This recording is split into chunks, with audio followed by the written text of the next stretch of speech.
reference to IPR. So, sir, for the information of the participant, I would like to inform before giving the formal introduction of the faculty. We at CPE committee, we are doing, VCM seminars, programs, physical seminars also. So we are sending mails to members as well. If anybody wants to become auditor or faculty in our programs, they may approach us so that we can give a chance to them to groom them also at all India basis, because these VCMs are being watched by members across country and globe as well. Today we are having around 1,200 chartered accountants who are watching this VCM, sitting from home and from across country. For the information of Mitavaji and Prithima, we have 1,200 chartered accountants watching this show today, right now, from different platforms. So for the members, I would like to give one more information. We have separate scheme, different scheme of for the members. Like we are inviting them to write a book. For that, they are getting on their DM like rupees 500 per page. We are also planning to open so many PUs in different areas of India, because there are an official area where chartered accountant, they are not able to get the proper CP, you can say, seminars. So we are planning to open the chapters, group circles as well. So members who are watching this show, they are requested to just come forward and write to us so that we can reach to them and we can open the CPPU in their area so that they will be easily get the seminars at their place itself. So sir, this is formally from CPE committee. And before going ahead, just I would like to introduce our first speaker, C. Amitava Basu, who is on this how to be a good consultant. C. Amitava Basu is a fellow member of ICI, very renowned and expert faculty in the field. Not on this only, on various topics, he is taking the CPE lectures from across country of various views like committees, branches, and study circles. He has over 4 decades of experience covering financial management and has worked in India and abroad as well, which include developing and transition economies as well as conflict countries. He has authored 2 books as well, Sustainability Reporting and Due Diligence, published by the ICI of Institute of Chartered Accountants of India.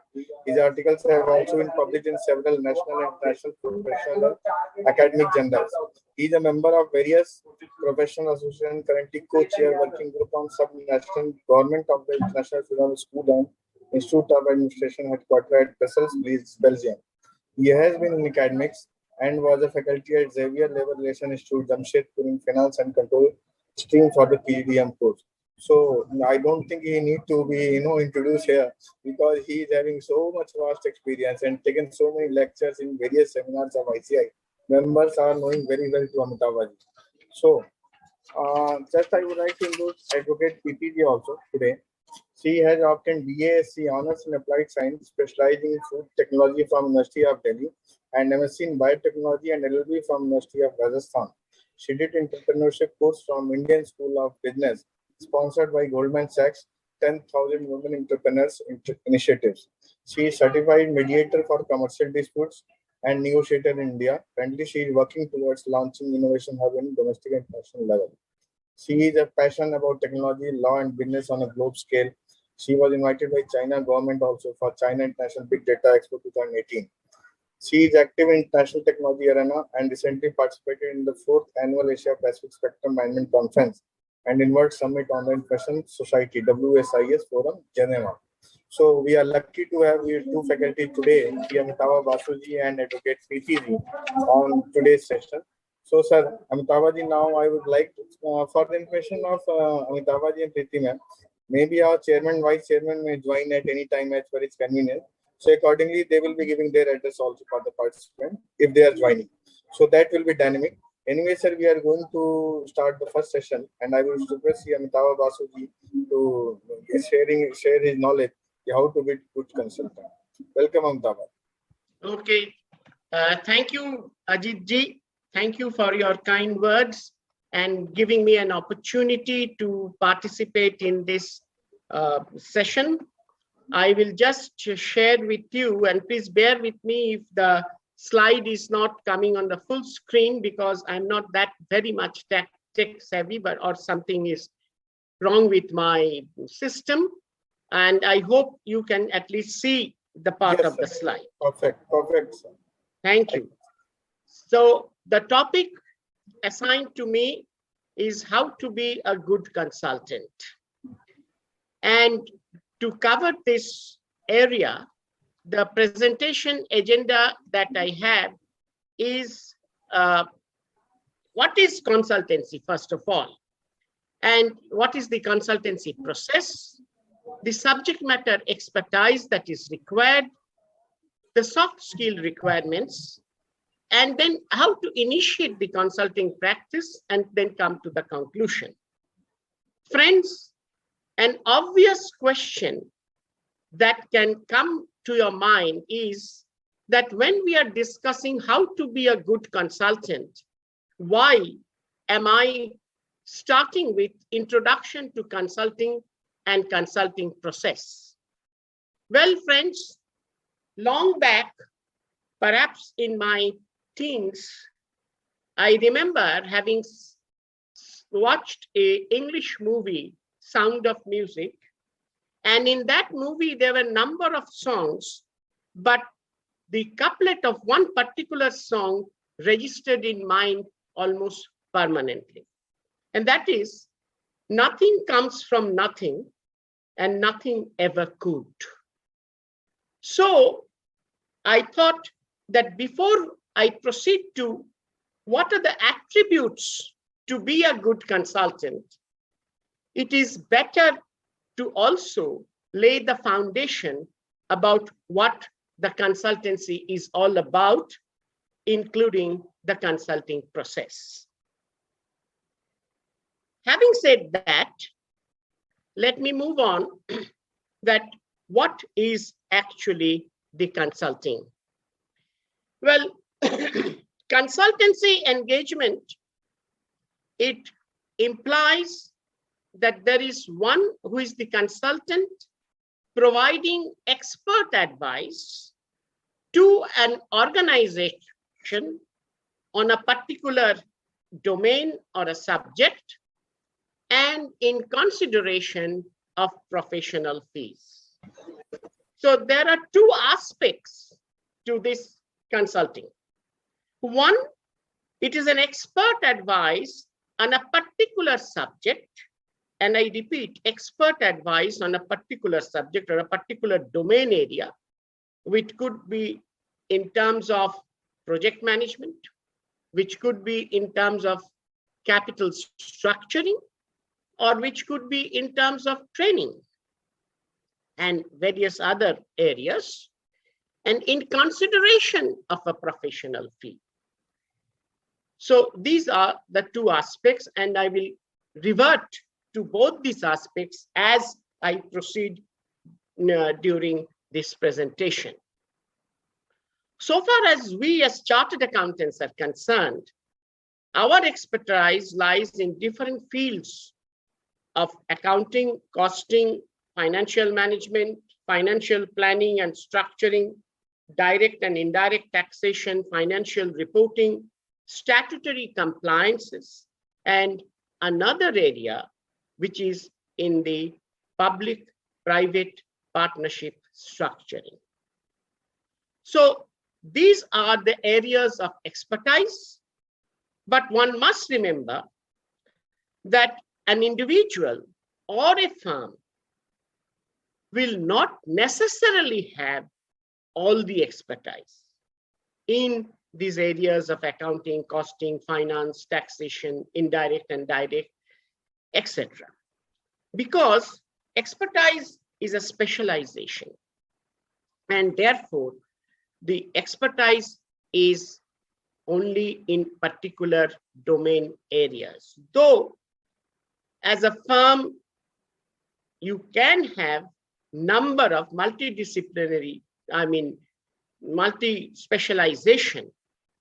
As an individual, you may be also specialized in more than one area, but still it cannot cover the whole area or all the areas that is required by a client. And therefore, what is the way out? If we have to serve the client, how do we do it? And that I will come to as I proceed when I discuss the topic on how to initiate the consulting, which means either you have your own people as a firm or you have a network through which you have people, you have resources, and build up a team to provide all the expertise of the different disciplines that is required or asked for by the client. Now, the expertise, as I said, it depends on the specialized knowledge and the practice of the particular domain or set of areas. And that is why, it is not that just because I'm a chartered accountant, it means that I could be an expert on tax, or I could be, an expert on financial restructuring. It needs some specialization and therefore some knowledge, some continuing education as well. Now, apart from providing expert advice, of late, there is another aspect which is growing increasingly, I would say, as a demand from the client. That is, that as an expert, as a consultant, you provide an advice, but you also assist me, that is me, here is the client, in implementation of that advice. To many, it may appear that it is a high-risk proposition because giving an advice is more of a paper deliverable. But when you go in to implement that advice, assist the client to get the advice implemented, there could be difficulties and obstacles. But to my mind, that is where the success of a good consultant lies. Because as the old proverb goes, the test of the pudding lies in the eating. The advice which a consultant gives, when it can be implemented, when it is actionable, that is the time when the consultant can be considered as an expert, as one who understands the issues, the problems of the client, the context, the condition in which the client is operating, and therefore tailor makes the recommendations to suit the client and get the recommendations implemented. So that is what consultancy is all about. Now, what are the steps to appoint a consultant? That is from the client's perspective, and also what is expected from the consultant's perspective. Obviously, we know that the client floats an inquiry, which in common terms, we call it as a tender, describing the services required and what are the eligibility criteria for the consultant to bid for the tender. Now, if you go for any of these multilateral institutions like the World Bank, the Asian Development Bank, African Development Bank, etc., you will find that they describe what is the service that is required and in which background or context this service is asked for. And then it also specifies that what are the eligibility criteria for an individual or a firm to bid or submit an offer or a proposal. It could be, so far as a firm is concerned, a required level of turnover, specific areas of experience which is relevant to the service that is being asked for by the client, and the number of years of experience, so that they can understand that whether these bidders, these consultants, are having the capability to undertake the service that is being asked for. Now, you can obviously ask that if I am an expert and if I have to provide my expert advice, then why the question of firms turnover? Is there any question or any doubt or confusion about this? If it is, the answer is simple. And we have to keep this in mind, and I will tell you why we have to keep this in mind. The consultancy, in many cases, can continue for a long period where you have to incur umpteen number of expenses on travel, on accommodation, on report writing, on holding workshop, etc. But the payment which you get, it takes a time, or there is a milestone payment. You make certain deliverable submissions and then you get payment. So if that resource is not sufficient with you, that is whether you have the proper facilities with the bank or etc., working capital, etc., it may be difficult for a consultant or a firm to continue providing this service. And hence, there is a criteria put in that what is your turnover and what is your net worth as a firm. Of course, in case of individual consultant, it is not so rigid.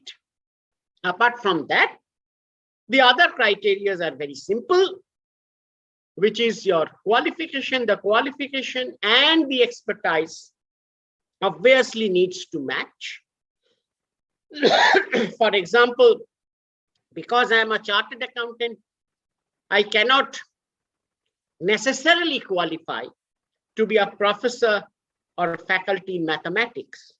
So the qualification and the specialization has to match.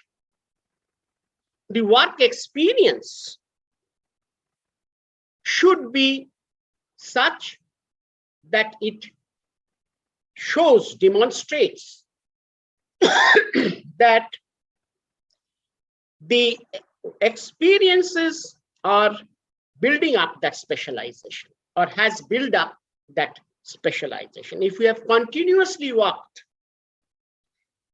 on, say, GST, then you are a person who have developed the experience, the specialization in GST. Similarly, if you have worked on the PPP structuring, boot, bold, different modes are there, then you have built up that experience, so that experience is also important.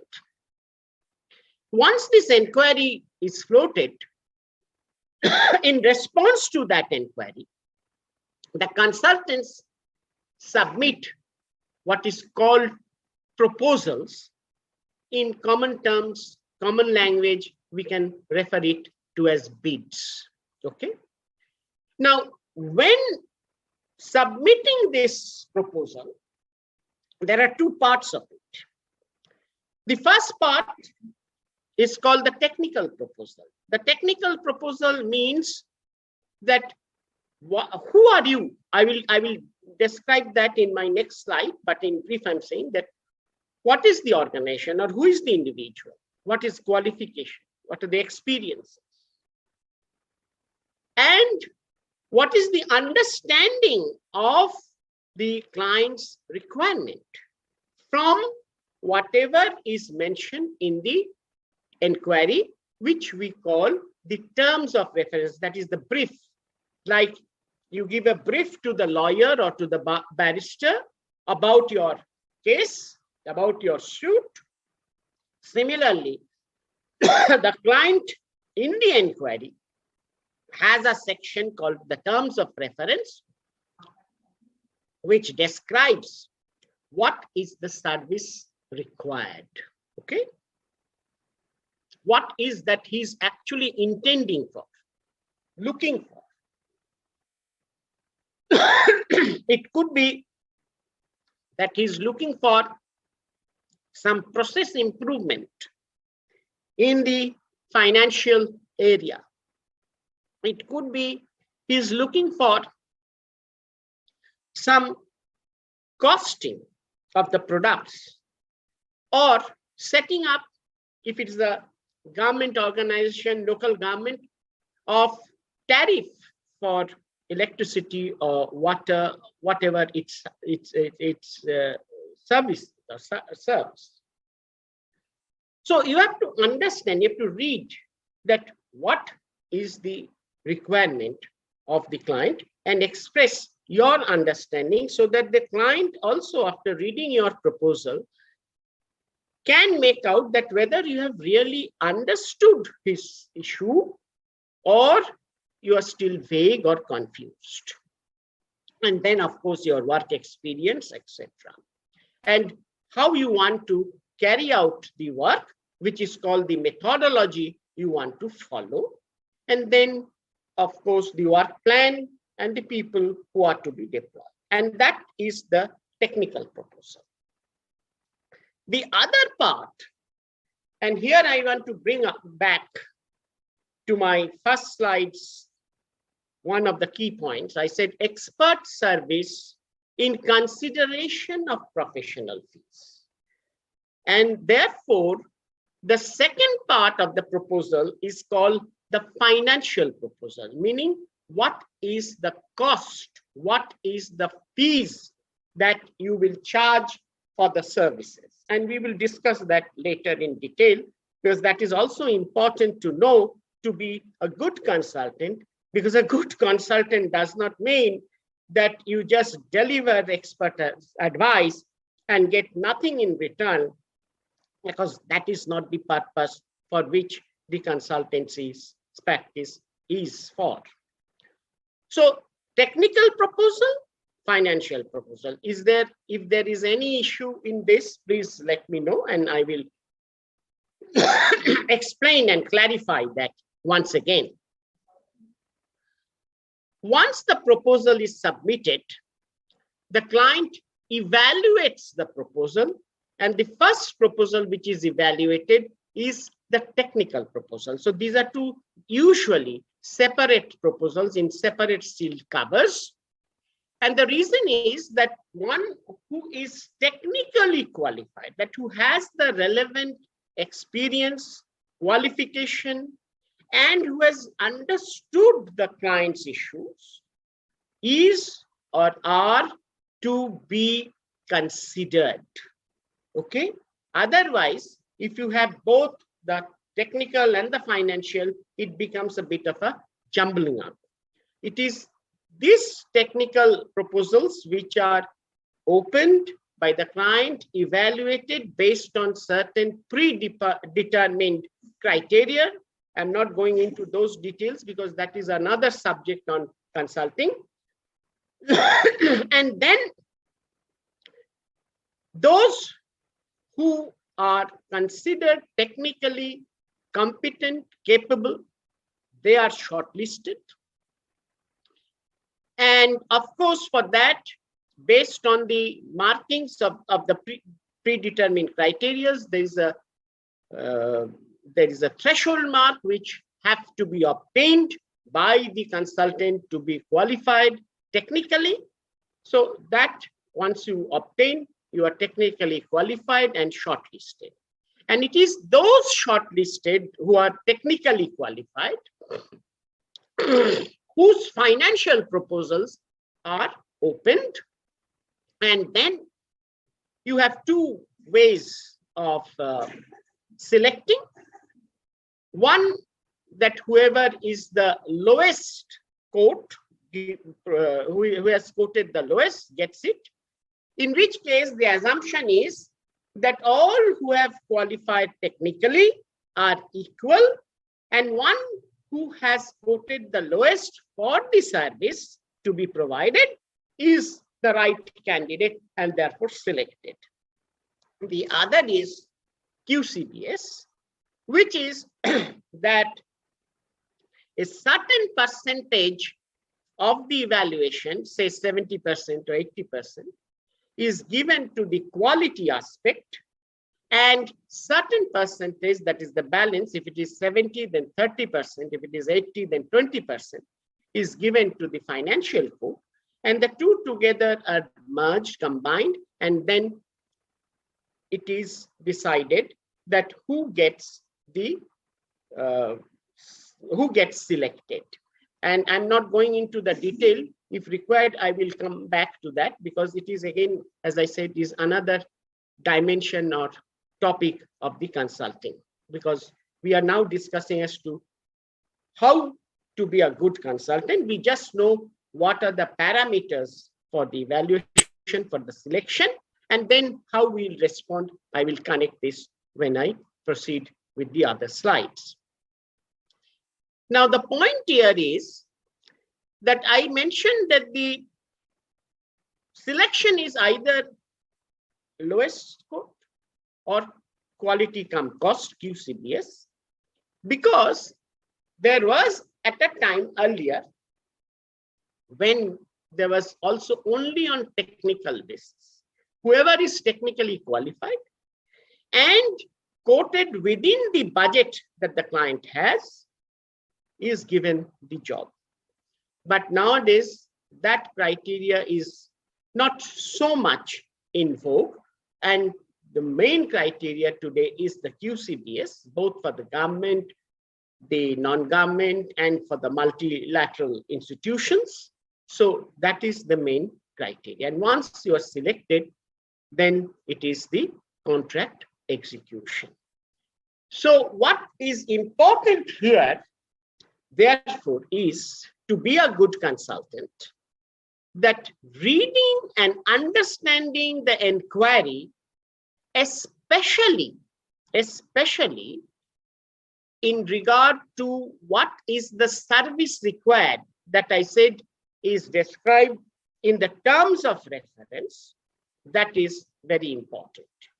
And therefore, a good consultant will go through the terms of reference, that is the description of the service required, with a fine tooth comb, and find out that what exactly, analyze what exactly is the client trying to say in terms of its issues, in terms of its challenges, and in terms of what it requires. As for example, if I say that I want to have, you see, conversion from single entry to double entry, from cash basis accounting to accrual basis accounting. I'm just giving a very simple example. I must understand that what is the present status and why the client is having a problem, and what is the client wanting to achieve, so that this transition can take place. Because it is very easy to say that converting a single entry or cash basis into double entry accrual is easy. But when you come to implement that, especially in the local government context, it is a rather difficult task, because the conditions there, the context there is different, and you need to understand and therefore go either phase by, step by, or in a simplified conversion mode. And that is what the client will assess, that whether you are pragmatic in your understanding and whether you are giving it in a way in the proposal which appears that when you actually make the recommendations, it would be actionable recommendations. It is not that something which is happening in Argentina can be verbatim copied in the Indian context or vice versa. So therefore, one has to be very careful to be a good consultant and a successful consultant in reading and understanding the terms of reference. Fine. Now, as I mentioned to you that I will describe in my next slide that what is the consultancy technical proposal all about. Now, the consultancy technical proposal I have mentioned earlier, so I will not make a detailed discussion on this. It is basically a bid, okay? And it reflects or it includes the expertise and the knowledge that the consultants have and which the client can evaluate for selection of the suitable expert. Now, what is the expertise and knowledge? And that you will find here that the proposal contains the people, the professional profile of individual, their academic qualification, their work experience, wherefrom the expertise, as I mentioned earlier, can be assessed and evaluated. The proposal also contains the background and understanding of the client requirements, which I'm repeatedly reiterating because that is important, because then only the client will know, yes, you have understood. If I have a pain in my feet, you must understand that where from that pain can generate. Okay, so whether you have understood that where is the pain, that is what is important to note. Then how you want to carry out this assignment, which is the approach and the methodology, which again I will elaborate as I proceed in my next slide. The work plan. And one important thing also required for a good consultant, what support is required from the client. Many a times you will find that there are multi-stakeholders, and whatever you submit has to go through different levels or different people. So, and your interaction. So the support which generally a consultant will require, and it is important for a good consultant to frankly and from the beginning to spell out, is there has to be a counterpart team or a liaison or a coordinator from the client side with whom one can interact, who can take a decision. Otherwise, it will be from pillar to post to take a decision, to come to a conclusion, especially in a government situation, government organization, because there are a number of multi-stakeholders. So that is one. Second, it is also important that you are given adequate space, workspace to work, and all the documents, reports, information that is relevant and required to carry out the work. So that is what the support means. The other one is, you will find I've mentioned comments, if any, on the terms of reference. Generally, it should not be that you give a comment or a suggestion on the terms of reference, on the services description that is required, just for the sake of it. But if you want that there could be a value addition which can be worked out as a part of the service required, then it is most, I would say, important or advisable, desirable to give that, because then that gives a feeling to the client that this consultant not only understood what is my issue, but has also given me a direction to look into further, which he can or she can help me to go the way forward.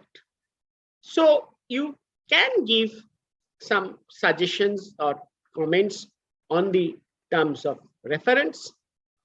As for example, if it is a conversion from single entry cash basis to double entry accrual basis and on a computerized platform, you can give a comment that while this conversion is being made, for a certain period of time, parallel sets of books will be maintained, namely manual and computerized, is only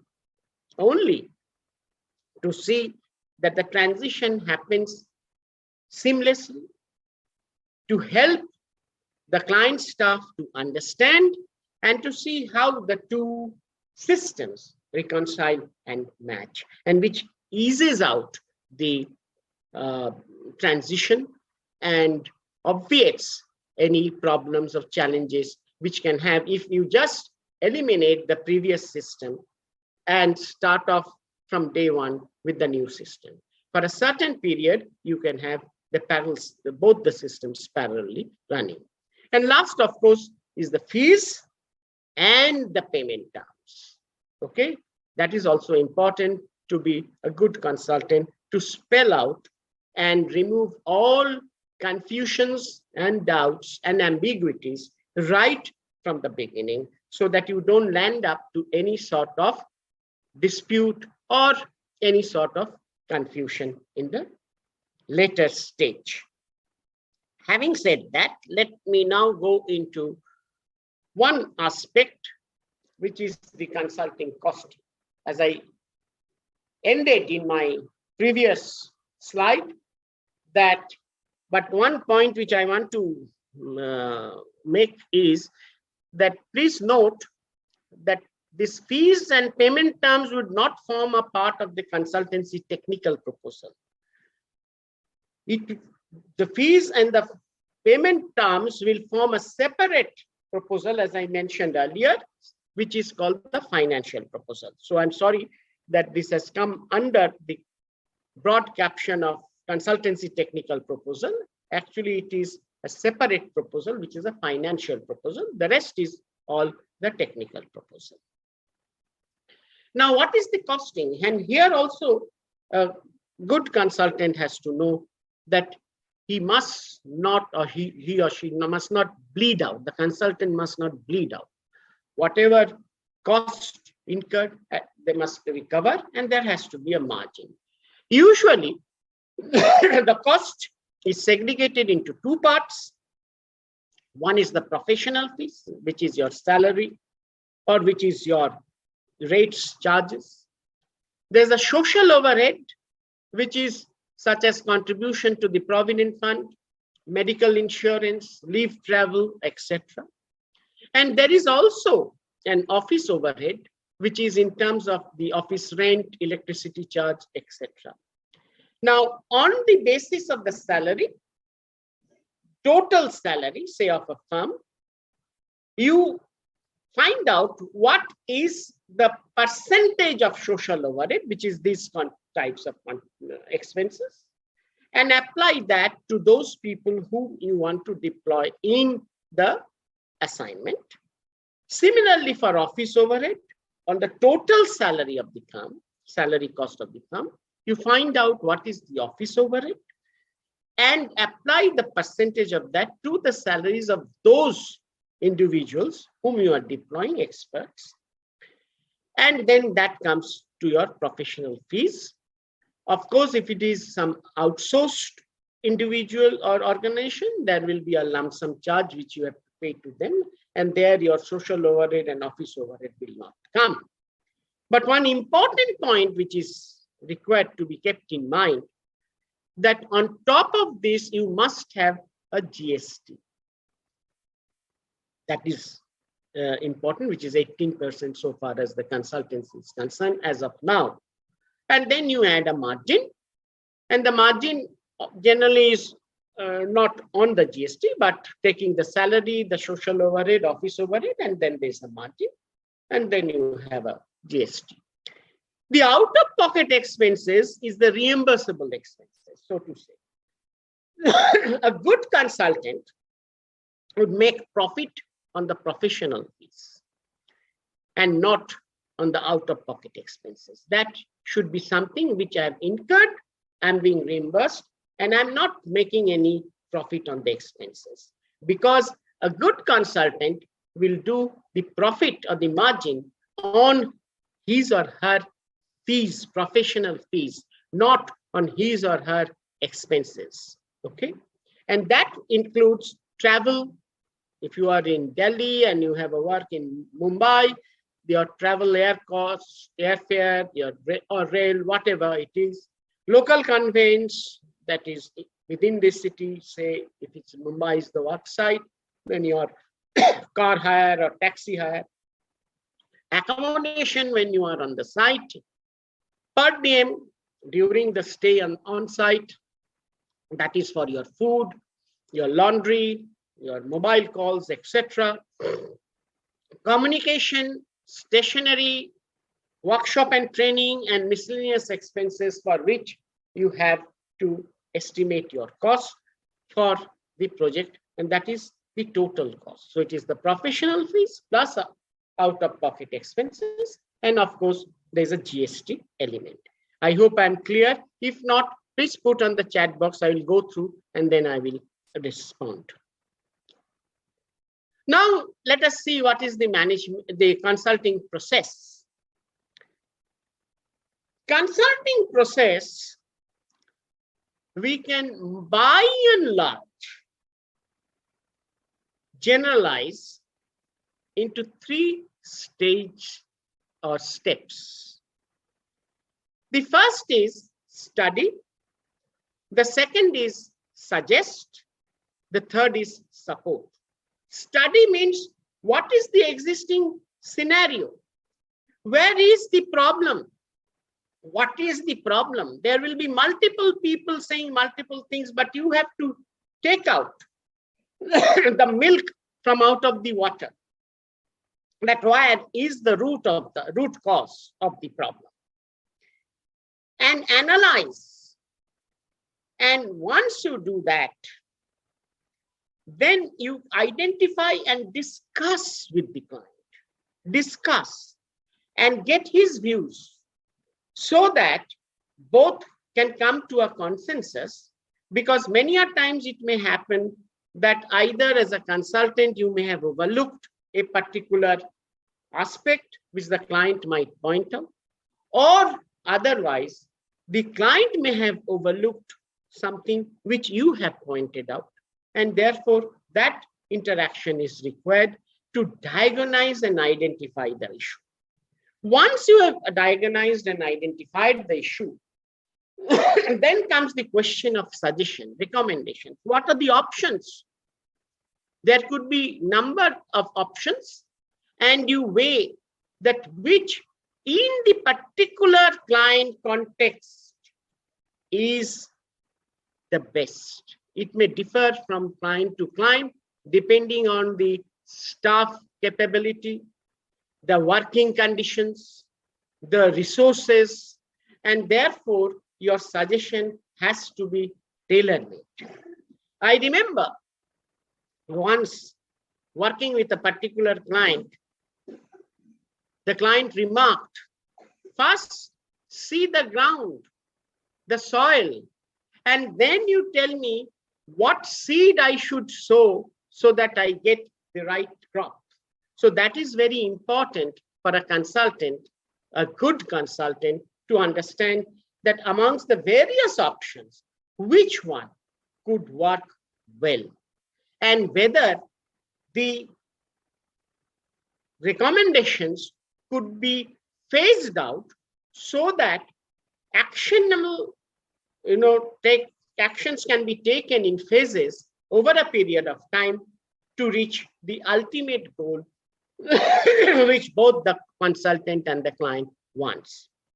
And the third is the support stage, which is basically providing an implementation plan and assisting when the client requires the help for implementing the recommendations, okay, which is called a hand-holding support.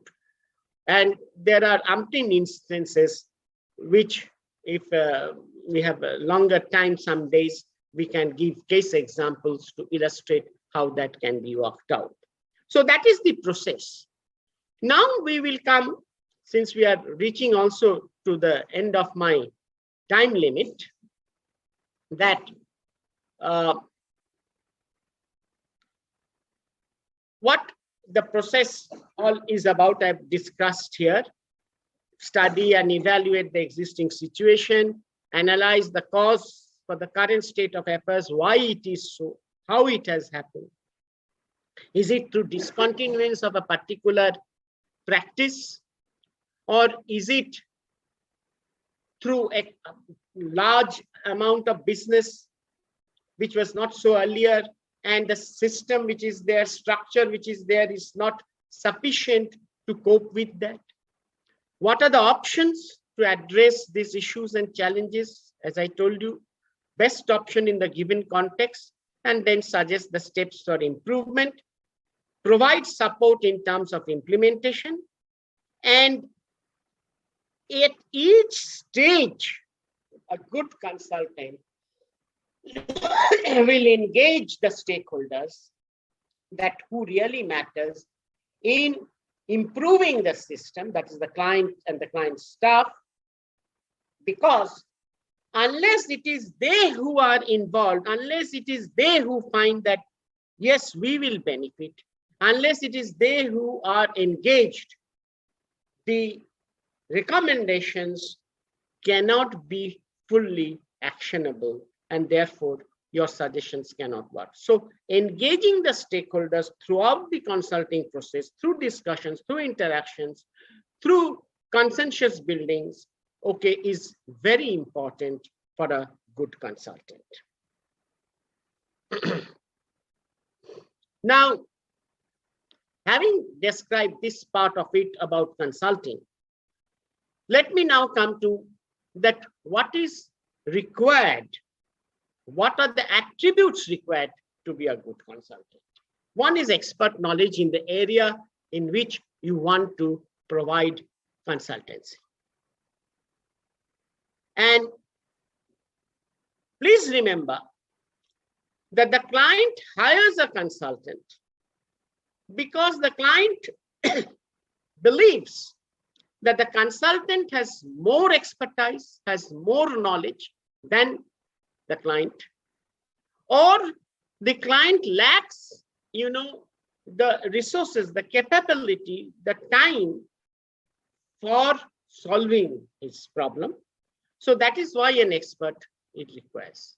And that means you have to have that real expertise. Okay? It would not be like a GP. A GP, general practitioner, is good, but when it comes to some specific ailments, the GP will refer to a specialist. So that the role of a consultant is that of a specialist. And in all interactions, the knowledge, the expertise in that particular domain, it is not, I mentioned that you cannot be a polymath. You cannot have knowledge in everything, but in your own area, it should be exhibited in your discussions. And for this, continuous education is imperative. It is not that once I have done a qualification, it ends, because new techniques, new technologies, new policies come out, and one has to be updated with those. And the last part, which is important, that one has to know as an expert how to translate the theory into practice in the client environment. We may all know the theory, but when it comes to how that theory is to be implemented, it's to be converted into practical solution, is what this expert knowledge means. And that you can acquire not only through the continuing education or updating through the different studies, but through finding out the case studies or working with people or discussing with people in the same field where you can share your knowledge. Now, after this, I will come to some other things which you might be quite surprised to hear from me, which are certain soft skills required to be a good consultant. Self-confident.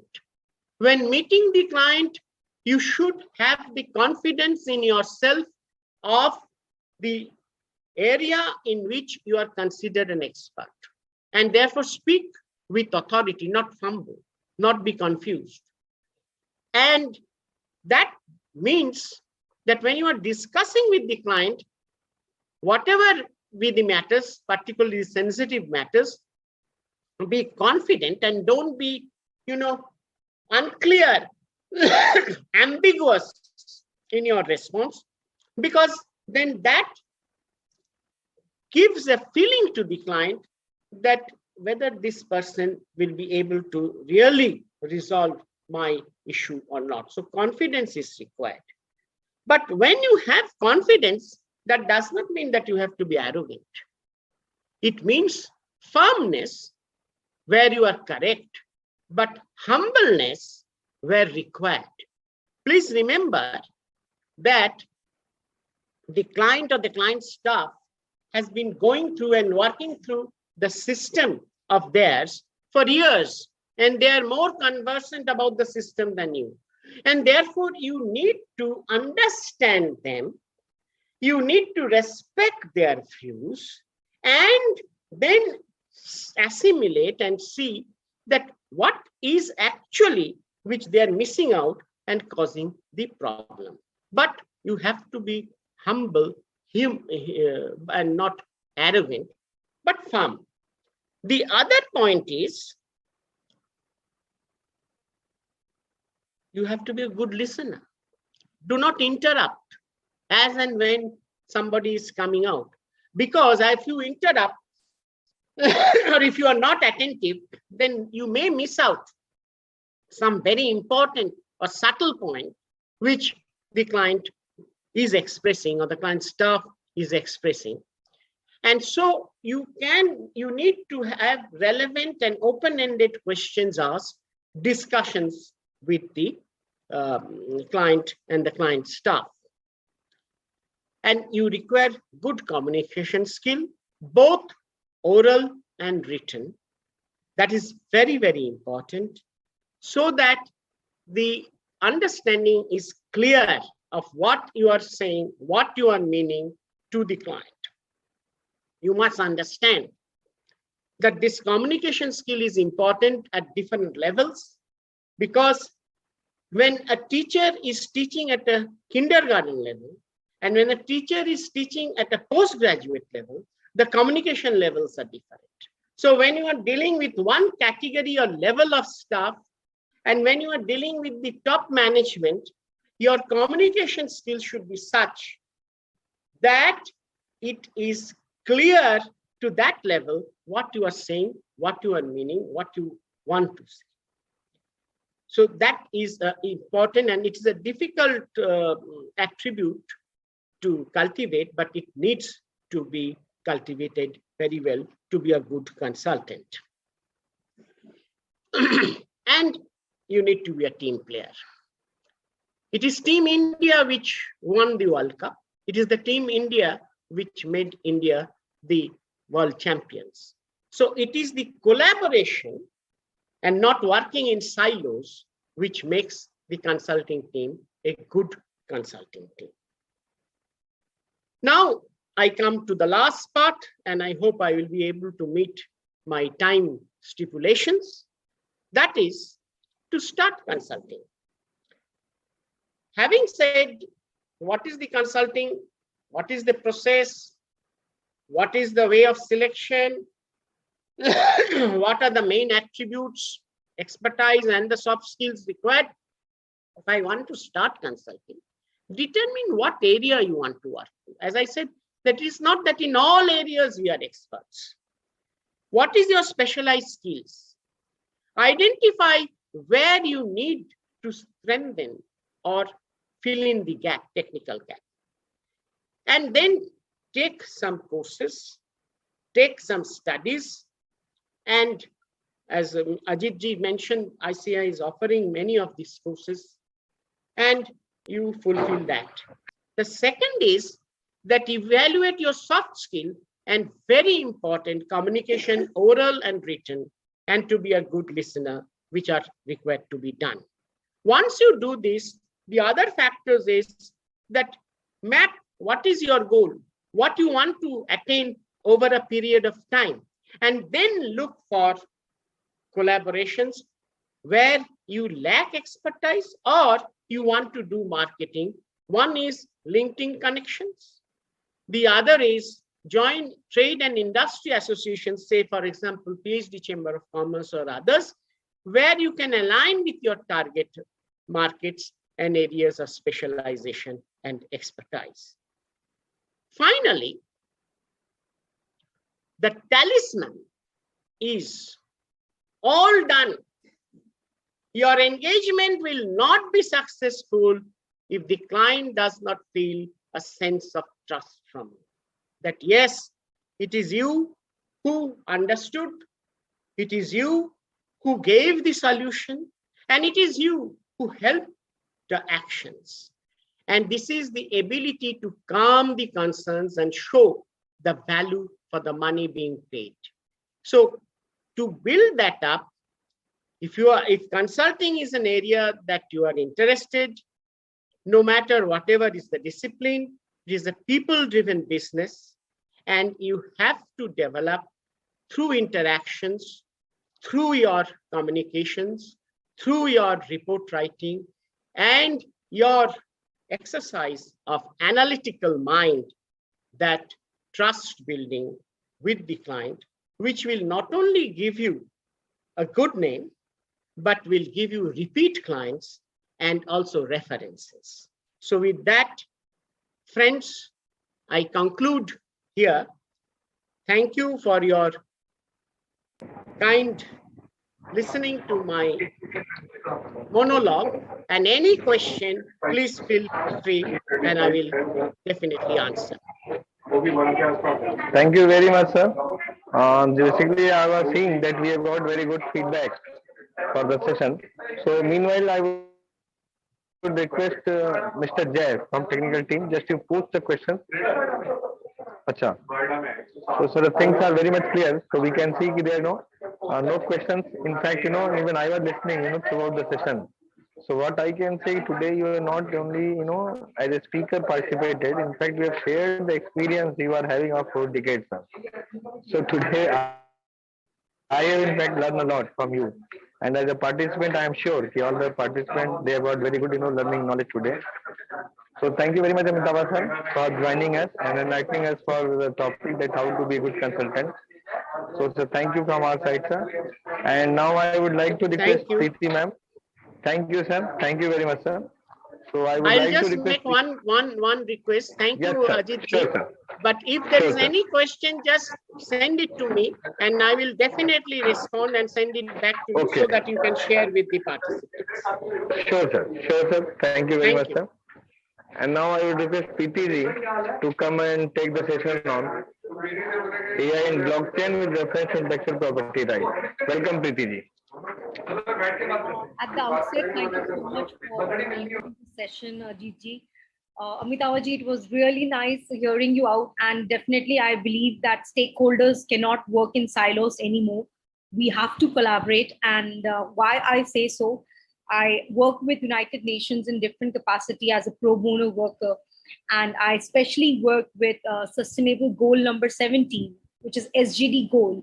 And the goal number 17 is all to do with collaboration.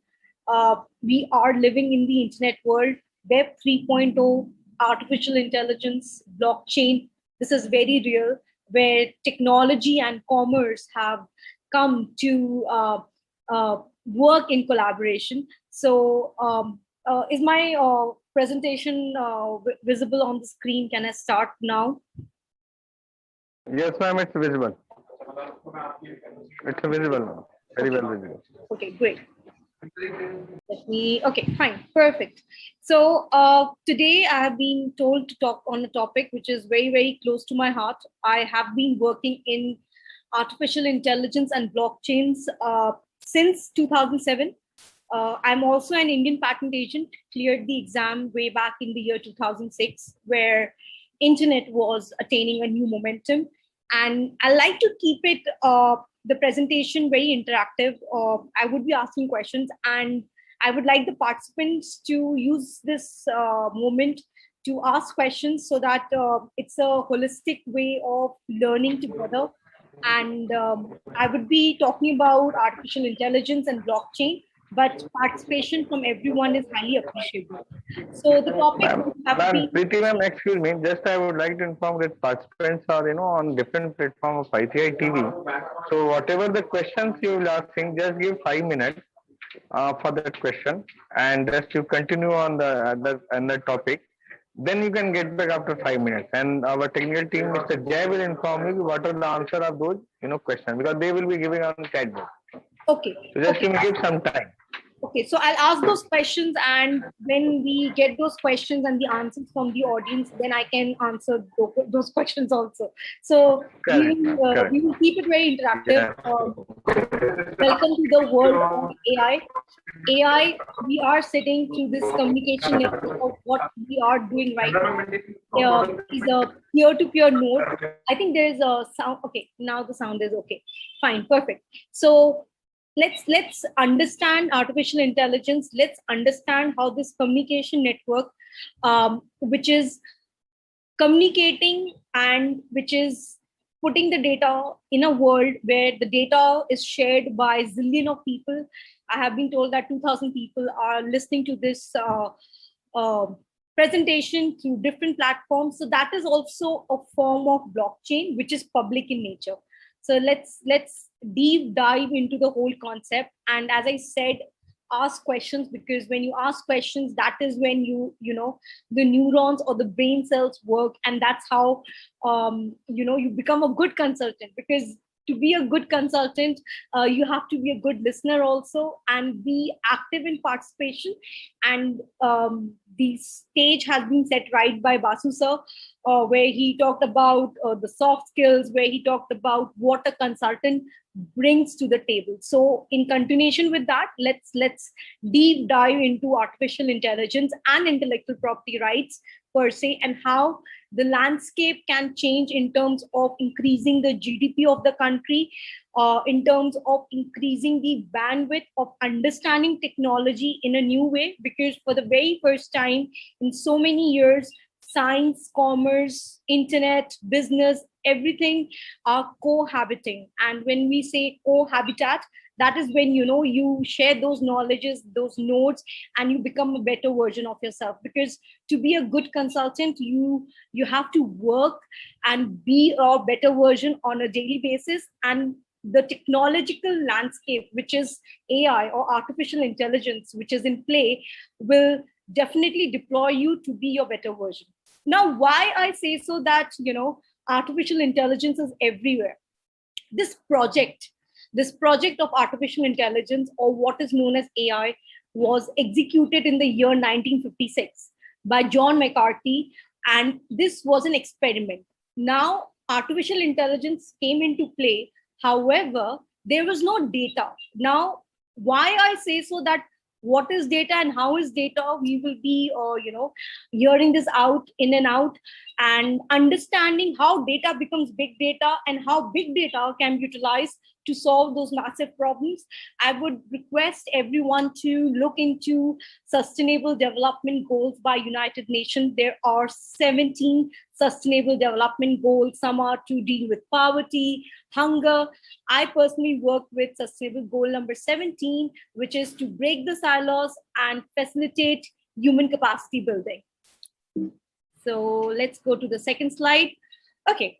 So what are we discussing, or what will be the outcome of this webinar, which I believe will give insight to everyone, and especially people who are from commerce. When we talk about CS, they understand numbers very well. Now, what I want them to understand is why intellectual property rights in terms of patenting, trademarks, copyrights, trade secrets, contracts, mergers, acquisitions, everything becomes very, very important. What we need to understand is this AI is not a word. It is not a buzzword anymore. It is part of a life. We live more than half of a life, especially people from all sectors. And I will be dividing Homo sapiens or humans into 3 categories. Why I say so? Because that's what we do in United Nations when I'm in the working group of International Telecommunication Union. Human beings are divided into 3 categories for understanding the subject of communication or internet per se. First is child, second is adult, and third is senior. So what needs to be done is to understand and cohabitat child, adult, and senior in on a same platform so that internet can reach to everyone. Let me tell you, we understand that, I talked about AI got introduced in the year 1956, and we are right now in the year 2022, where we are talking about AI, whether AI would be implemented, whether AI would be part of something or not. Let me tell you, AI is part of our lives. It is ingrained in our DNA. Most of us have this kind of device which is known as a handheld device in the patenting world, but for a common consumer, it is a mobile phone or a smart device, where we say whether humans are becoming smarter or machines are becoming smarter is the question we need to answer. That is point number 1. Second very important point is India is a population of, whether COVID happened or whether COVID didn't happen, is 1.35 billion plus accounted or unaccounted number. So the world population is, at any given point of time, if you see the WHO data points, you will see it's somewhere around 8 billion people living on this planet, which is called as Earth. So India accounts for 1.35 billion people. China accounts for 1.4 billion people. So we own the largest pie of data in terms of whatever you can think on this planet Earth. Now, this is a very interesting fact. When I say the largest resource of data is India, why I say so? India is a country of so many languages. India is a country of so many dialects. If you go through Google and if you see a service which is called as Google Translate, you will see India itself, I think it's more than 108 languages India is speaking, whether you talk about Sanskrit, Hindi, Bengali, or any kind of a language, even the South Indian languages, Kannada, Telugu, Malayalam. So there's so many languages. So you can understand what kind of data India is generating at any given point of time. The data is terms of, this is voice data. Then there is a data which is the written data, the 5 senses data is being given by India. So we need to understand the data points, what India is capable of. We are capable of becoming a developed country very soon if we understand and we start working in collaboration, be a good consultant, and be part of organizations where one person, because when you are a good consultant, I'll be taking 2 pointers from the earlier presentation. When you are a good consultant, you are not working with one company. You're working with diverse kind of companies. And even in that, like generally what was happening before the COVID-19, and why I say this is very important, because we need to understand our importance as human beings or as consultants or people from the service industry. Sir talked about GST. GST is so important, good and service tax. We as from the service industry, when we talk about trademarks, so in trademarks, you have the classification from 35 to 45, which talks about the services which we provide. And it is so important because as a service provider, your intellect or your creation or your understanding of a subject, it is not it cannot be valued in terms of money. It is valued in terms of what you bring to the table. As sir also discussed, to be a good consultant, what you bring to the table, and when you are good enough, you are hired by multiple organizations. Nobody is a polyglot, but at the same point of time, there are pointers where the understanding of intellectual property rights is part of every sector. There is no sector in this world where intellectual property rights it's not playing a pivotal role, and we need to understand it, because as I said, India is the largest producer of big data in the world. I have been to China. I was invited by the Chinese government in 2018, 2019, and I understood the whole landscape of what data can do. It's only, I think, organizations like ICAI and the other organizations who should come forward and discuss the data points, understand intellectual property rights, and bring India to a map where India becomes a developed country, which is very much possible. It's just that we need to have that human capacity building in people so they understand what artificial intelligence is all about, what is blockchain is all about, and in the whole sector, understanding intellectual property rights. Let's go to the next slide. So this is a very interesting question, and my question is to everyone. If we have questions in the chat box, I would like to understand what is data. When I say data, or you'll be seeing everybody is talking about data, whether it's any stakeholder. And let me tell you, when you come online, or when you after your sleeping hours, when you come online, you are a pure node. You are a stakeholder. Stakeholders are not, elite kind of people. Everyone who is coming online is a stakeholder in the online world. So my simple question is, what is data to you? What does data mean to you? Because once I understand that understanding of what data means to you, we can talk about AI in a broader sense. So I think the technical people will just ping me once we have that data point, and we'll discuss what is data, because that is very important. Once you understand data, you will be like, okay, each one of us are an inventor in our own terms. There are so many problems which are existing nowadays. And as I said, the AI project was executed in the year 1956. And now when you are coming online, what happens is there are only two kind of devices which you are able to purchase now. One is your Android, that is your Google-based device, and another is iOS, which is Apple-based device. Now, for the very first time, when you come online, when you purchase these devices, what happens is you have to give your data in terms of maybe an email ID, maybe a phone number, and there are many players globally who are trying to even, start a device by just utilizing your primary reachable mobile number.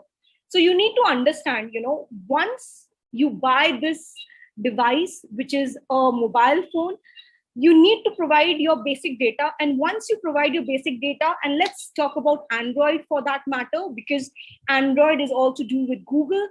And when Google has your data, from the time being, you give your data point, it is tracking you. It is seeing your behavior. And with your behavior pattern, what happened is, like, you are given those, your push messages, data privacy laws are being infringed. And why I say so? Say, for example, you have an Android device, you log in for the very first time, you start, searching something on Google.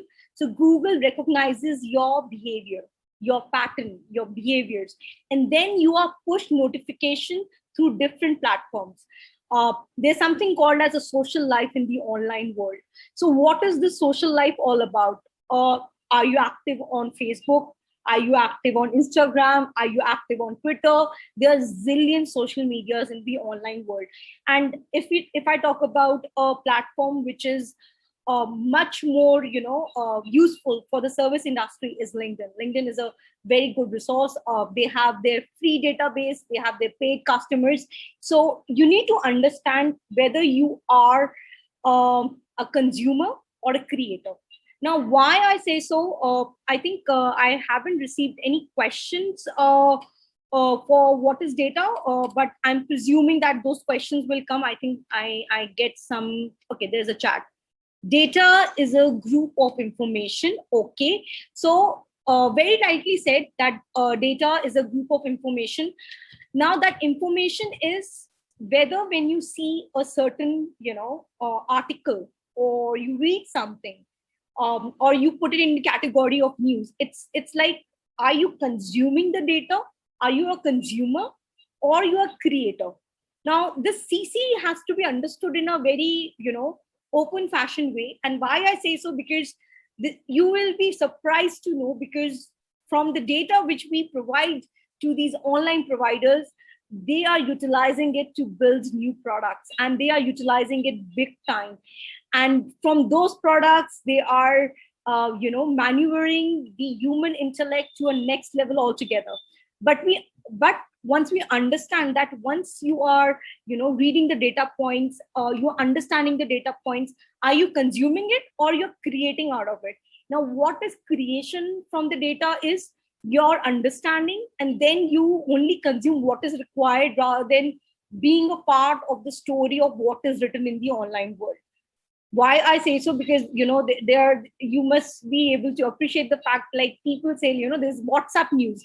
There would be something running in these WhatsApp groups stating something happened, and that becomes viral. There's another thing which is getting a lot of momentum in India is viral content. Who are the people who make the content viral? Who are the influencers who influence your eating habits, your wearing habits? So what you need to understand from this webinar is first to understand, when you come online for the very first time or you're utilizing it on a daily basis, try to be a content creator rather than a content consumer. Because once you are a consumer, you're consuming the data, which is actually changing your thought process to understand that, okay, this is how this works. But maybe that is not the actual situation. And that is where, blockchain comes into existence, where it creates a trust level in the whole world. Let me tell you, I'm part of International Telecommunication Union, which is headquartered in Geneva. They are responsible to decide the communication laws, or I would say the internet laws, how it has to be governed all over the world. The point which is being discussed right now is connecting all, healthy aging, and the second very important point is, till date, 3.5 billion people in this world are not connected to the internet. That is question number one you need to answer. Question number two you need to understand is, when you see the data, rather than being a consumer, ask the question, is this data relevant to me? Because we are in a matrix. This matrix is very real. You have watched out those movies. Now, when you ask those questions, you have a choice whether to delete that data from your mind and do what needs to be done to live a healthy lifestyle. Utilize internet as a tool. Befriend internet. Neither try to be a master, neither try to be a slave of this technological domain, which is called as internet. So this is what data is all about. If I had more interactive data points from the audience, I would have been able to discuss in more detail. So imagine, whatever you're doing in the online world, even when you're not using your phone for that matter, your data is being recorded. Many a times you would have seen that, you discuss about a platform or a restaurant, and suddenly when you go on to Facebook or to any of these social medias, you are shown advertisements. So this online portal is the best way of marketing to advertise their products, their processes, and anything and everything. So that comes under the ambit of big data. And that is why, AI is very real. AI is not here to take jobs, where discussion has been on various platforms, especially in the legal fraternity, especially in the commerce fraternity, where we talk that AI is going to take away the jobs. Not really. We need to befriend AI. We need to use technology to make our lives more, simpler, happier, and live a contentful life. So this is what data is all about. We would be discussing more in detail. Let's go to the next slide. Artificial intelligence is everywhere. Let me tell you, when we talk about, if you go right now and you want to purchase an air con or an air conditioner, there's a new buzzword which is known as IoT. IoT stands for Internet of Things.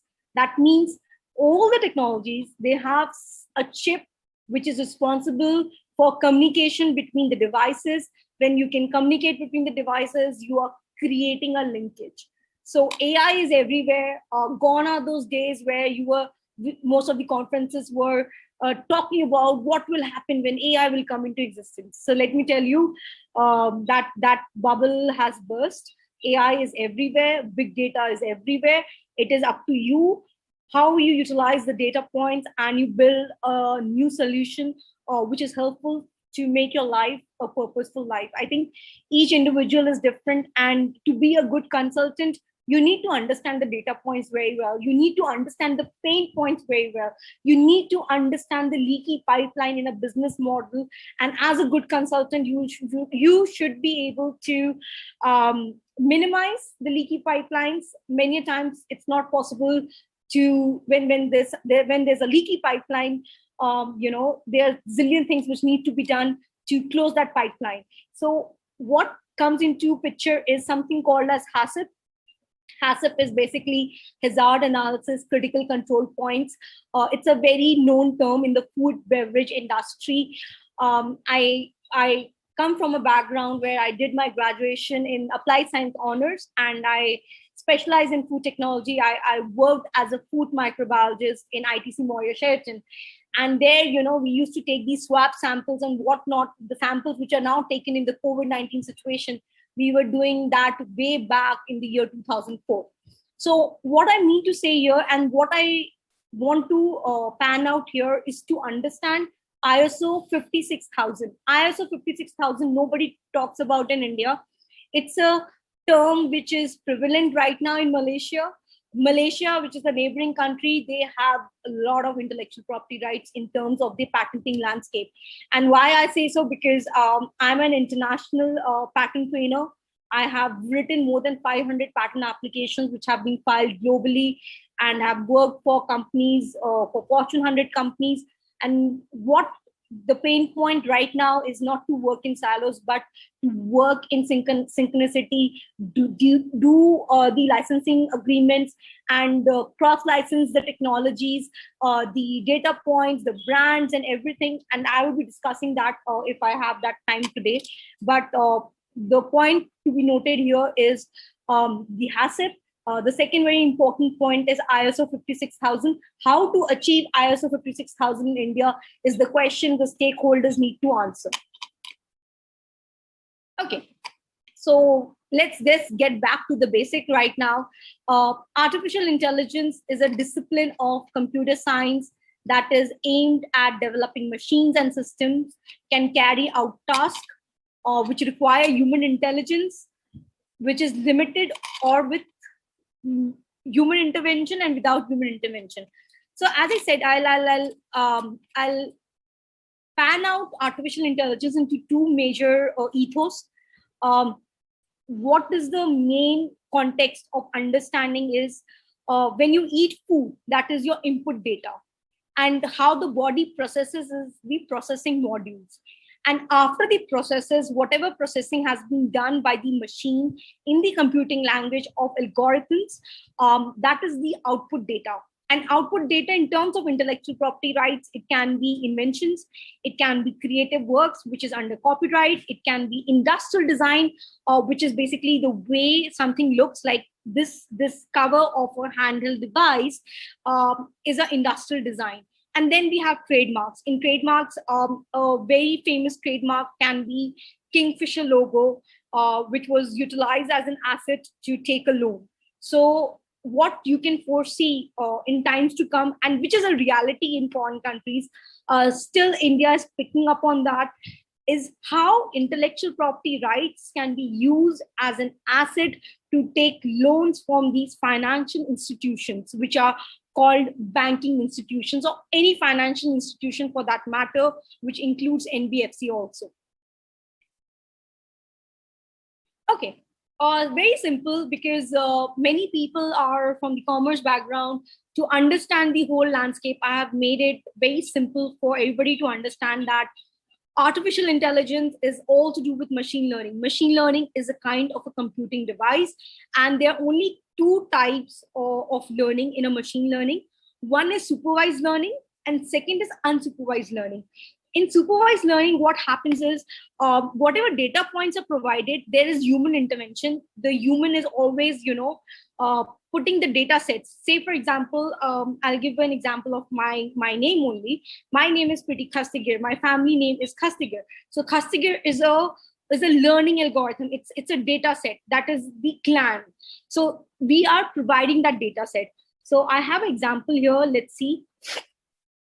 Machine learning, supervised machine learning is to deal with models which are trained with labeled data. It means humans are recognizing that data. They are dividing that data into data sets. It's like, in very simple words, when we talk in the language of CA, the numbers, there's a ledger, right? There's a credit and a debit. So what is credit is one kind of labeled data. What is debit is another kind of labeled data. So that data is being labeled, and then whatever is done after the mathematical equation of plus, minus, division, or BODMAS is the result. So somehow the machine is trained to do something which humans don't need to do again. So that can be labeled under the supervised learning module.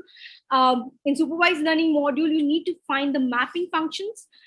It can be an input variable in terms of X with be an output variable with Y. Mathematical equations can be utilized to deal with this situation.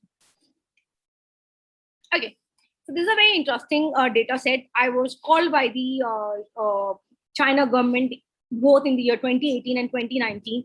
The event was attended by more than 10,000 people. And this is how they, divided that data set, because we were also, in terms of understanding one thing, when you are part of a conference also, when you're giving your data, that data is being utilized for the functioning of a data set. So this data set is very interesting. If you see how they label the data set, they use color coding method. Even I was told that I have to be seated at number 14, row number 2, which is pink in color. So they had this whole data set ready, and that is why, when we talk about programming, when we talk about AI, when we talk about artificial intelligence, blockchain, China is way ahead of all the countries known in the world, because they have understood the best from everywhere, and that is what they are deploying in their country. And this is how they labeled it.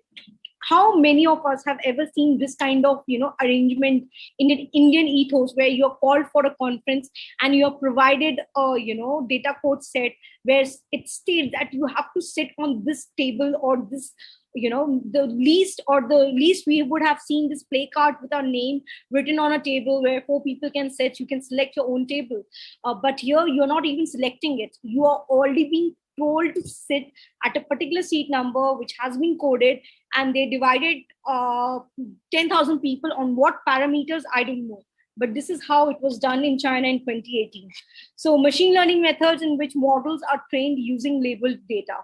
So this is how the labeling of data can be done, and this can be part of supervised learning, where they know what kind of output you are expecting, or something which is called as unsupervised learning, which we'll be discussing in the next slides. Okay, a very interesting pattern is unsupervised learning, where you are just providing the data and the machine is given the freedom of identifying patterns, and they can identify hidden patterns and give useful insight from unknown data set. Say, for example, a very simple example, let's talk about Twitter. Why I talk about Twitter? Because Elon Musk is trying to purchase Twitter and whatnot. There's so much of hype around Twitter right now. Why I say so? Because on Twitter, at any given point of time, there's so much of data which has been written by people across. There are robotic Twitter accounts where the robotic Twitter accounts are able to, or they are already labeled to like your comment if you're using a particular hashtag. See, one needs to realize that we live in a world of hashtags now. The very important hashtag when we talk about Google, or let's talk about these Apple, Google, and these companies, the hashtag which is prime right now, or which was started by some organizations, is AI first. So that is artificial intelligence first. So this unsupervised learning is unknown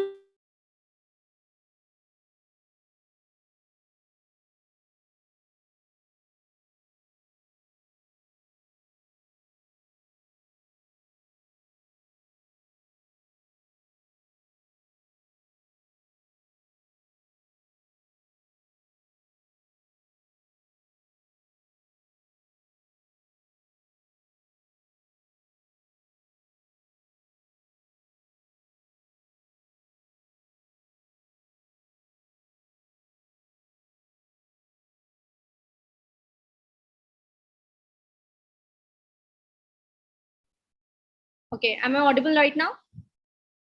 Okay, should I continue? Okay, fine, perfect. So we were talking about finding patterns from the unsupervised learning patterns. So say, for example, the Twitter data itself, we give it a problem statement that, okay, tell me the pattern of traffic signals in New Delhi right now. And all the data points are taken from Twitter, what people are feeding in terms of, even if it rains, there are people who will publish it on different media that it's raining, feeling wonderful, feeling blessed and whatnot. So that is a data set which the machine will pick up and it will give hidden patterns. So maybe there's a time frame which is identified by the computing machine stating that this is the time when you travel, that is the right time when you are not going to get any traffic. So that can be one of the examples. Next, let's talk about, okay, this is another very interesting data set or data point which is in discussion globally. Even at Harvard, Stanford, everybody is discussing about the inventorship and ownership. When I talk about intellectual property rights, one of the prime intellectual property rights are patents and trademarks. We can discuss about the rest, but the most of the government earns a lot when a patent is granted to a country, because a patent is a contract between the patent applicant and the country, that once the patent is granted, you need to pay an annuity fees for 20 years, and which is a costly affair. Intellectual property rights is not a everybody's play. It's a costly affair because you need to pay government a fee structure to keep your patent in force. And why I say so, that's how these companies globally, whether it's US or whether it's Europe or any other country for that matter, every company is and especially the companies which are outside India, the landscape of their earning parameters is all to do with how much intellectual property rights they own, the trade secret of Coca-Cola, and these companies where the trade secrets are kept, then the contracts, then the patenting landscape. Even if I talk about a mobile phone, there are so many technologies in this particular device, and there are some essential technologies where all the mobile phone manufacturers need to utilize that. So that is something called as the essential patenting pool, and that patenting pool, what kind of royalty will be decided and whatnot. Now, a very interesting point is when the AI is unsupervised, can AI be an inventor in a patent applicant is the question people are trying to answer. There are court cases in Europe and in other countries where the author or the patent applicant or the inventor, or I would say the scientist. Let's go 20 years back when people were called as scientists when they were doing some kind of research. What happened is AI was utilized to deduce a result. Now, who owns the invention is the question which is being asked, whether it's in Europe, Australia, or any other continent for that matter. Should the law require a change or an amendment, what we say in the legal language, that whether AI can be permitted as an inventor?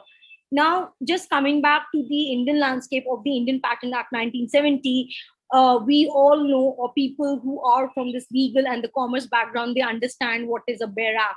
And in the BEAR Act, there's a section called as Section 2, which talks about definitions. Inventions have been mentioned, inventors has been mentioned, how the definitions have been defined. It has been said it has to be a human entity. So the whole concept of understanding or how this landscape is going to improve upon in next 20 to 40 years from now is to appreciate the fact that are we going to change the ethos of the whole idea of intellectual property rights? Because the idea or the intent with which intellectual property rights was introduced in commerce after the barter system was very simply is to make life easy. When there's an invention, it is for the technical problem, and there's a technical solution, even in terms of the software patenting landscape. So understanding it in a fashion is to understand whether AI can be named as an inventor. From my understanding and from whatever limited knowledge I have till now, I believe AI cannot be named as an inventor, because then there would be a class of people who would be enjoying the benefit and reaping the benefit of intellectual property rights. Because the whole idea of patenting per se, when you disclose the technology in the market, it is to make lives easy. It is the very simple example can be the pharmaceutical example, where the medicine should be affordable enough so that humans can increase their lifespan, and make the medicines affordable. So there's a lot of debate going on, and we have witnessed those debates in last 20 years, and especially after 2005, because the Patent Act itself is very new. It was enacted in the year 1970, and the trademark law was enacted in the year 1999. It's just so recent, and we need to understand and appreciate intellectual property rights. In this COVID situation, a lot of businesses pop up, even where selling water, claiming it as a rose water, as a lifestyle innovation. People have minted money. A lot of trademarks applications have been filed globally, not only from India. At any given point of time, I think 500 to 600 applications are filed within an hour or so. Stating that point, what is important here is to understand the inventorship and the ownership in terms of intellectual property rights, and especially in terms of the patenting landscape. I personally believe that AI cannot be an inventor, because that breaks the ethos of the understanding of intellectual property rights per se. However, what happens in time to come would be an interesting understanding data point, because big data is everywhere. Blockchain is being implemented in many ways. And let's move on to the next slide.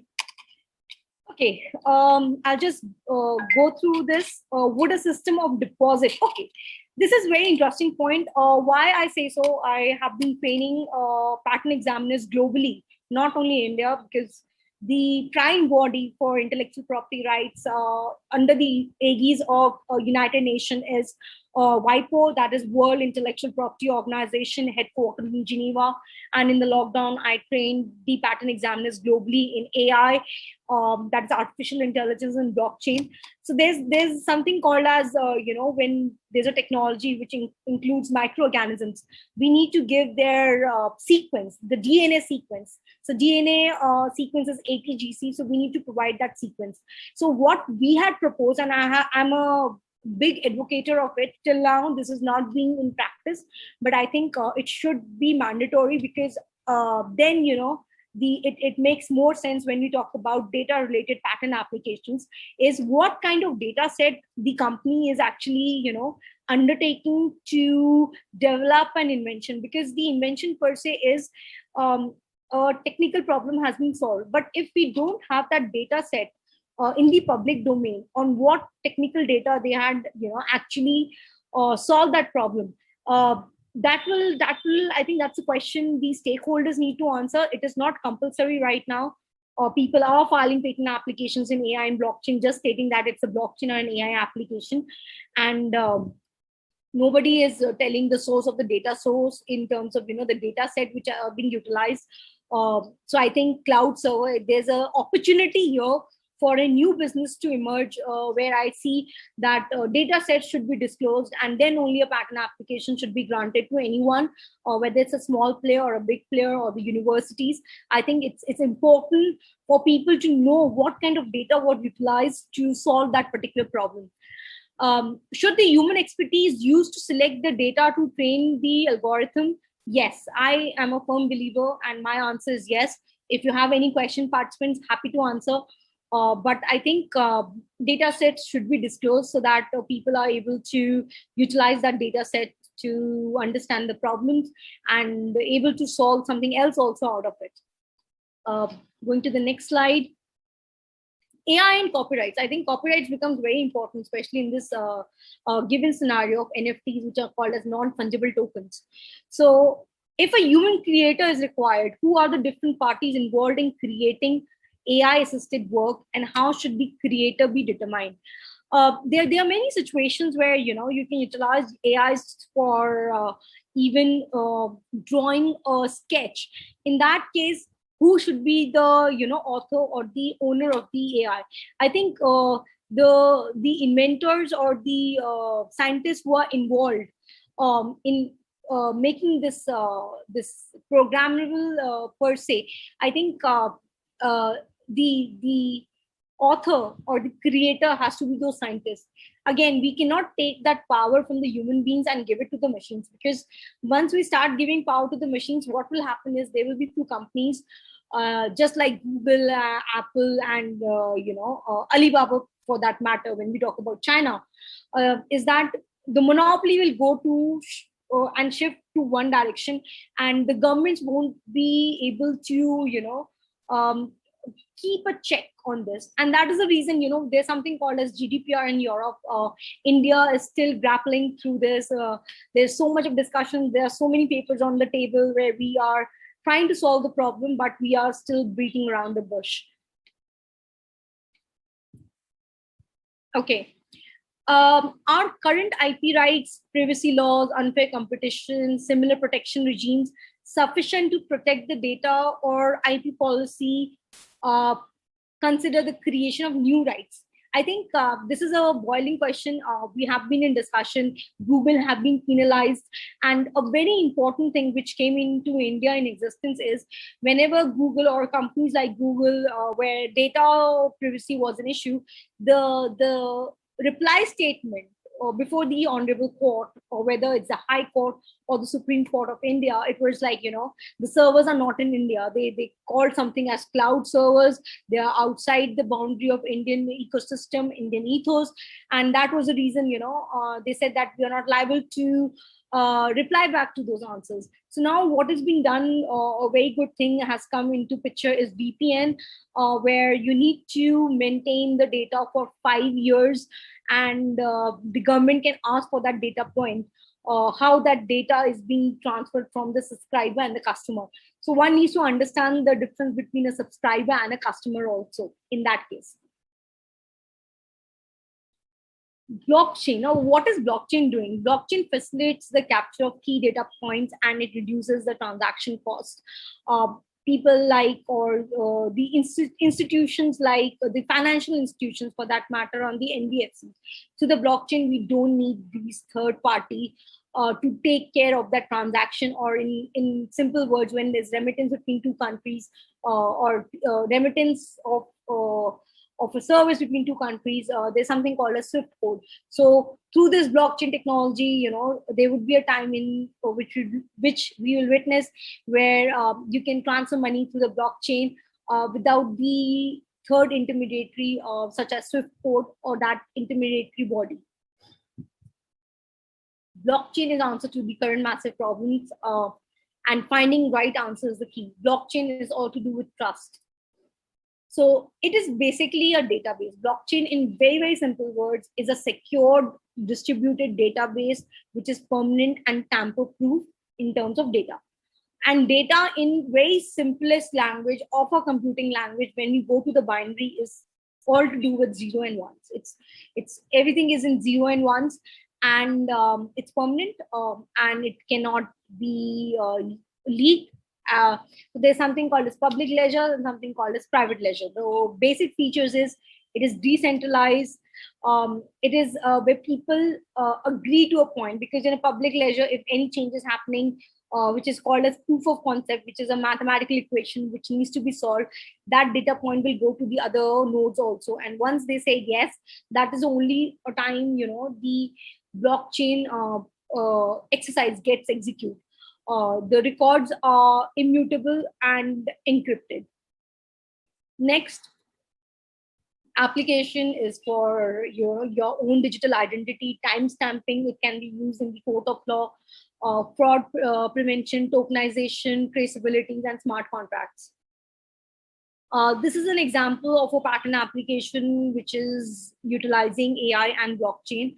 And basically, if you see, there's a fact sheet which is being developed based on a logic of artificial intelligence module.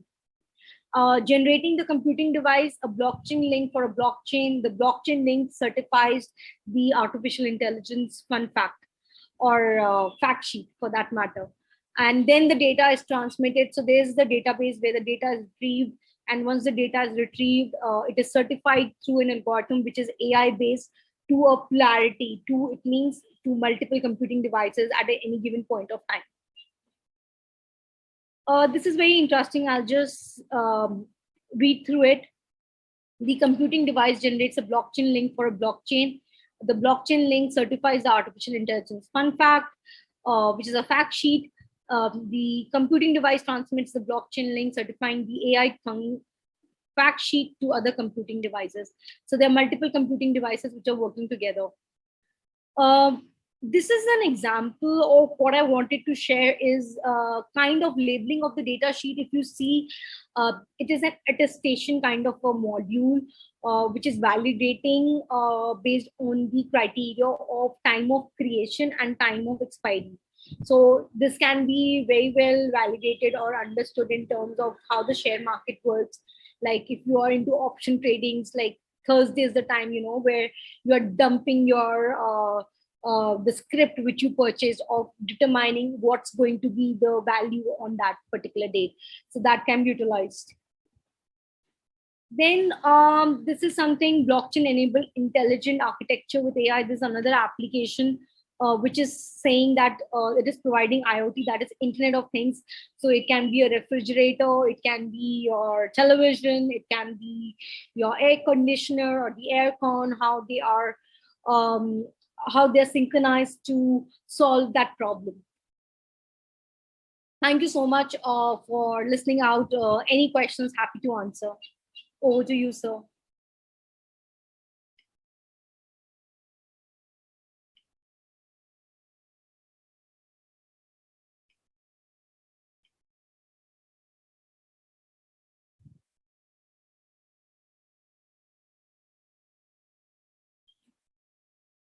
Do we have any questions?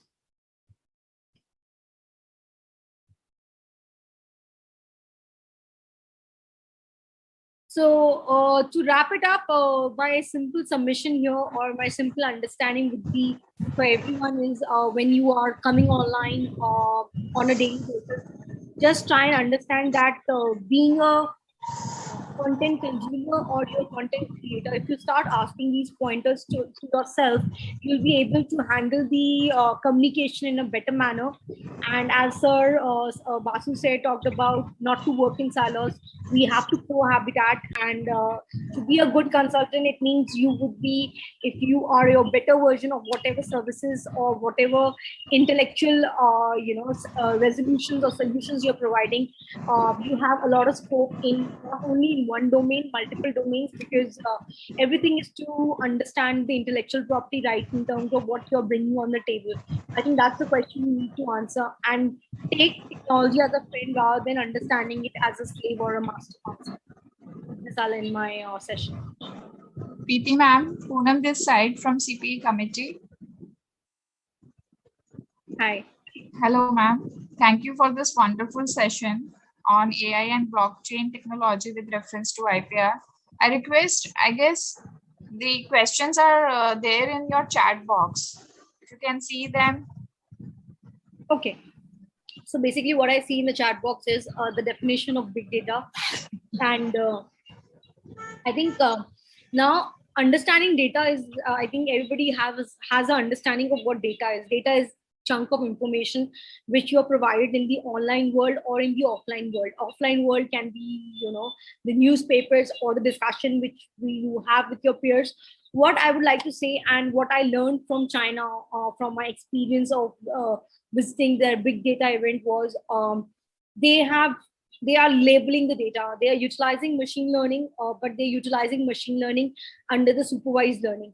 Because once you understand the color coding, they are very simple parameters which can be utilized to develop innovation to solve a certain problem. So something which is based on color coding and then based on the matrix of numbering the players or the actors in the online world, it will solve a lot of problem. I think we just need to go to understand our basics well, and once we have an understanding of our basics, I think India is not far ahead in becoming player number one in understanding big data in real sense, because even if China has those resources or those algorithms which they're utilizing to study the data at any given point of time, India is the largest producer of big data in this world. We need to appreciate it. Not many people talk about it, not stakeholders are not talking about it, but I think platforms like this is a wonderful way and initiative to make people understand that India is a big data producer. That's the biggest in this world. So let's work from the point of view of not being aggressive, but from the point of view of being welcoming, and cohabitat kind of a environment needs to be created where data can be utilized to solve the massive problems. Akashji, do we have some more queries? If we have, please post in the chat box. No more queries are there. Okay. Thank you so much, ma'am, for this session. I'd like to inform you that the session is well appreciated by the participants, and more than 1,300 participants have participated in this session. I'll be happy to answer any other question also. You can connect with me on LinkedIn. I'm quite active in the LinkedIn arena. Sure, ma'am. Sure. Thank you so much.